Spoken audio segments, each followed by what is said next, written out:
আসন্ন জাতীয় সংসদ নির্বাচনকে ঘিরে দেশের রাজনৈতিক অঙ্গনে বেশ কিছুদিন ধরেই আলোচনায় পিআর পদ্ধতি। বিশেষ করে বাংলাদেশ জামায়াতে ইসলামী যেন এই দাবিতে অনড়। এবার এই বিষয়টি নিয়েই একটি টেলিভিশন টকশোতে কথা বলেছেন রাজনৈতিক বিশ্লেষক ডাক্তার জাহিদুর রহমান। তার মতে পিআর আলোচনায় সবচেয়ে বড় লাভ হয়েছে জামায়াতের। সব টিভি চ্যানেলে তারা টকশো করতে পারছে বিষয়টি নিয়ে। ডাক্তার জাহিদুর রহমান বলেন, জামায়াতের লাভ হয়েছে পিআর নিয়ে। তারা বিরাট একটা টকশো করছে 1.5 ঘন্টার। আমি এর আগে একটা টকশো করে আসছি জামায়াত নিয়ে। সারা দেশের সব টকশোতে এখন জামায়াত। সো বিরাট অর্জন তো। এই রাজনৈতিক বিশ্লেষণের মতে পিআর হলে মনোনয়ন বাণিজ্য 100% হবে, আর ভোট কেন্দ্র দখলও অহরহ হবে। এর কারণ হিসেবে তিনি তুলে ধরেন, তখন দল আর মার্কাকে জেতানোর জন্য সকলে উঠে পড়ে লাগবে।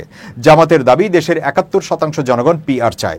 এ বিষয়ে ডাক্তার জাহিদুর রহমান বলেন, 71% লোক যখন পিআর চায় তাহলে এটাকেই নির্বাচনের এজেন্ডা করে ফেলেন। এর পাশাপাশি তিনি জামাতের কথার উপর ভিত্তি করেই তাদের বলেন, মানুষ সংস্কার চায়, জুলাই সনদের বাস্তবায়ন চায়, এবং বিএনপি এগুলো কিছুই চায় না। তো বিএনপির বিরুদ্ধে ইলেকশনে জিতে এসে শান্তিমতো সব কাজ করেন। বিএনপি তো মনে হয় 15 থেকে 20টা সিটও পাবে না। এরপর তিনি জামাতকে নির্বাচনে অংশ নিয়ে তাদের কথানুযায়ী 3 ভাগের 2 ভাগ আসন নিয়ে সরকারে আসতে বলেন। অতঃপর টকশোতে উপস্থিত জামাত নেতাকে উদ্দেশ্য করে তিনি বলেন, তো নির্বাচনে আসতে এত ভয় পাচ্ছেন কেন? ইলেকশনে আসেন, জিতেন, সব করেন।